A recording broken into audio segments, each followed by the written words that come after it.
We met at the wrong time, but forever. When we met, I was going through an ending, and she was somewhere in the middle of her complicated life, broken expectations, and tired hopes. Neither of us was looking for love. We were just exhausted. But as it turns out, that's exactly where something real begins. She appeared quietly. No music, no fireworks, no sudden lightning bolt. She just sat down across from me during a lecture, dropped her backpack without looking up, and dove into her notes. I only noticed her about an hour later when she said something unexpectedly funny about the professor. I laughed. And that was it. And that was how it started. We didn't exchange numbers. No, let's grab coffee sometime. Just see you around. I was sure I'd never see her again. But the next day, she was sitting in the same seat, and the day after that, and the next. At some point, I stopped going to class for the lectures. I went because she was there. I found out her name was Marta, that she didn't like noise but blasted music when doing the dishes, that she read romantic novels but didn't believe in romance, that her first love disappeared, just never came back after a weekend. And since then, she hadn't let herself get attached again. We started sitting in the library first across from each other, then side by side. She brought me apples because I always forgot to eat. I brought her chocolate because she was always cold. No confessions. No, I love you. But when she touched my hand, or laughed at my stupid jokes, or simply let me sit beside her in silence, I understood. This mattered more than any words. One day, she told me she sometimes thought we'd met at the wrong time. I asked why.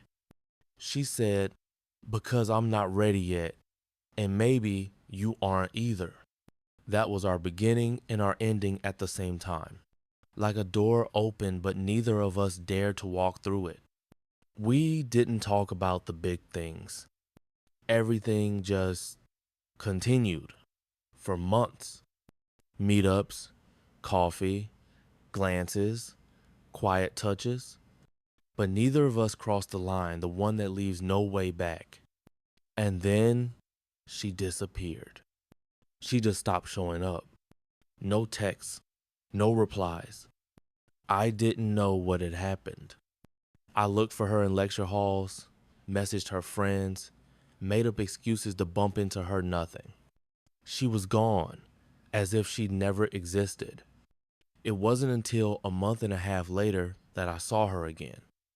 She was standing in line at a supermarket, exhausted, thinner, but she smiled like it had only been an hour, not weeks. We sat on a bench outside. She was quiet for a long time. Then she said, "My dad died, and I didn't know how to tell you." I looked at her and realized she was still caught in the storm.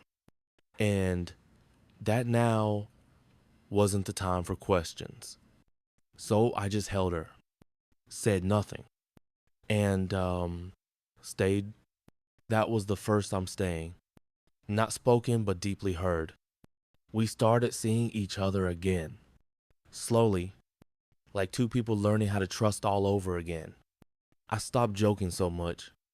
She didn't laugh as loudly, but there was something else between us, something deeper. She taught me how to see silence.